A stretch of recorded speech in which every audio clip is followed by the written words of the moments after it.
పొలాన్ని నమ్ముకొని బతికేవాళ్ళంరా. దున్నడానికి, మంజాలడానికి, కలుపు తీయడానికి, గడ్లు చెక్కడానికి, కోతకి పోను ఎకరానికి 10,000 కూడా మిగలడం కష్టం. మన ప్రాప్తం ఇంతే అని ఆగిపోయిన ఆలోచన మాది.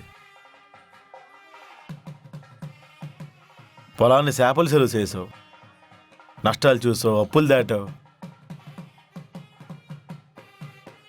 ప్రెసిడెంట్గా పోటీ చేసే స్థాయికి వెళ్ళావంటే మాటలా? మా వల్ల వద్దా అది?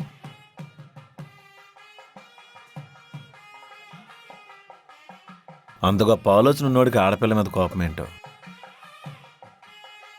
అన్ని రుణాలు అక్కతోనే తీరిపోయినాయి. ఇప్పుడు కొత్త ఎందుకు? ఇన్ని సంవత్సరాలు నేను గుర్తు రాలేదా?